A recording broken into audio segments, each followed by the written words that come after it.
All right, so we're up to way number 33, which is Ohev es Hatzdakos, which is loving to fulfill your obligations. On a literal sense, Ohev es Hatzdakos means loving righteousness. So imagine you're standing at a supermarket counter and you pay the clerk with cash. I know, not a realistic story. And the clerk hands you back an extra $10 bill, and you realize it, and you turn and you give it back to the clerk and you say, I think you gave me too much change. As you walk out, how do you feel? Well, you kind of feel like $1,000,000. You did the right thing. Right now, imagine a little bit later in the day, you're sitting on a park bench and a guy walks by you and drops an envelope that was inside of his jacket. And you pick up the envelope and you call after him, hey sir, you dropped this. And he turns around and there's a look of shock on his face. He says, you don't know what you just did.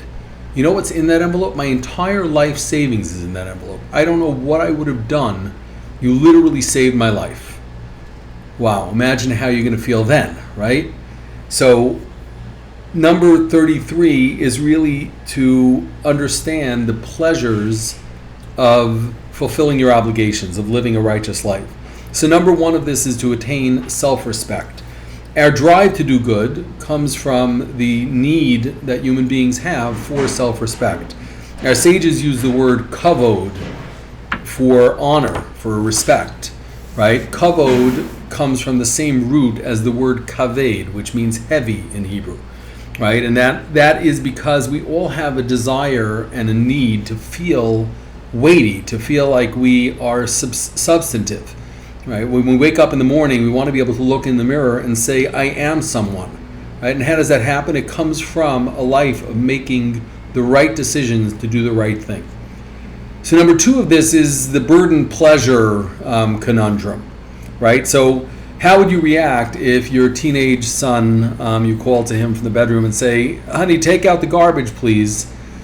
And he immediately shouts out, sure, Dad, it's my pleasure. Right? You'd flat out faint. Why is it that people struggle to do the simple right things? So it's because we often view our obligations as burdensome. I have a PTA meeting time. Right? I have to wash the dishes. Right? I have to go to that bar mitzvah. Right? So we resist doing these things because often we consider our obligations to be burdens, as opposed to an uplifting source of pleasure. And at the end of the day, who wants aggravation? So this internal struggle is part of our Yetzer Tov, Yetzer Hara struggle, our positive inclination, evil inclination struggle. Our evil inclination wants to flee obligations, wants to flee hardship and challenge. Our positive inclination thrives on fulfilling our obligations, thrives on the integrity that it engenders. So number three of this is to articulate the pleasure. So imagine you're on a circle line around New York City going to see the Statue of Liberty. And there's a guy near you who's leaning over a little too far, and then the next thing you know, he's in the Hudson River. And he starts splashing around. He clearly can't swim. And you immediately jump into the filthy, garbage-strewn water, but you don't care. You have to save a life. And you grab him and he pulls you under and you swallow a clump of something disgusting, and you finally lift him out of the water and you get him back to the side of the boat, and hands reach down from the boat and grab you up. And after an eternity, the EMT shows up and the guy is going to survive. He'll be okay. And you run back to your hotel and you take a dozen showers to get rid of the stink, right? And you say to yourself as you're doing it, I am never coming back to New York. Now fast forward 30 years and dozens of vacations later. What's the one vacation you tell stories about until that day? Remember the time, let me tell you about the time that I was in New York and the guy fell into the Hudson River and I saved his life.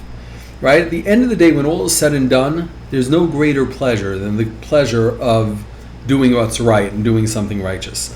The key is to articulate the pleasure and to anticipate the pleasure. So knowing that if we get the right job done and if we do the right thing, we're going to experience that pleasure, really helps us overcome that inclination that says avoid the difficulties. B of this is to become a connoisseur, right? Get into the habit of pausing after you do something good and defining the pleasure you feel. Take note of that feeling so that you can look for it the next time and teach your children to do the same. At the end of the day, we all want to be good. We just need to fight that evil inclination, that Yetzer Hara that frames our obligations as burdensome or difficult. And by doing so, we'll increase our motivation to live up to our responsibilities and ultimately live a life of meaning and substance. So a couple of ideas for applied wisdom. One, make a list of 5 obligations that you're going to fulfill today, and then define and anticipate the pleasure that you'll receive. And 2 of applied wisdom is to think of some difficult task that you accomplished and reflect on how great it made you feel in doing so.